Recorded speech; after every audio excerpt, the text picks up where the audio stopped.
itamkinikaje hivyo mie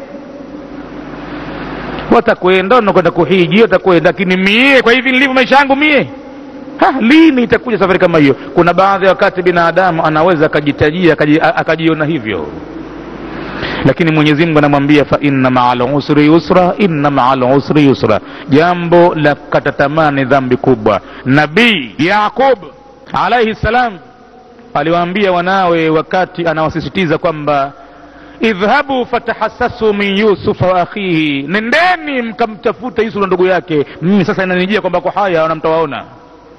Wala tayasu min rauhillah, na wala msikate tamaa katika rehema za Mwenyezi Mungu. Innahu la yayasu min rauhillah, hakika hakati tamaa katika kuzipata rehema za Mwenyezi Mungu illa alqaumul kafirina, isipokuwa labda watu makafiri. Tabia ya kuvunjika moyo, tabia ya kikafiri. Ogopa kuvunjika moyo kirahisi rahisi hivi, unaingia kafirini. Manake unaingia kwenye kuzikanusha neema za Mola wako. Lakini siku yoyote ile wewe jipe moyo, kuwa na nguvu. Qur'ani inakushajiisha ya kwamba uwe na maneno kila mara wewe ukiyasema kwamba fa inna ma'al usri yusra, inna ma'al usri yusra. Qur'ani iwe inakupatia nguvu kama hiyo.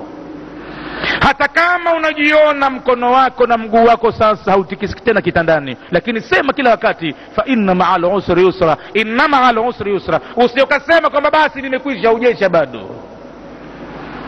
Muonyeshe Mwenyezi Mungu kwamba umeridhia makazi aliyokupa na huna wasiwasi nayo na si mnyonge nayo. Huku ukiwa na imani kwamba wepesi kama ukuona hapa, utakwenda kuona wepesi pahala pazuri zaidi, pahala pa milele. Hapo kwa hakika pataka wepesi mkubwa sana tuone.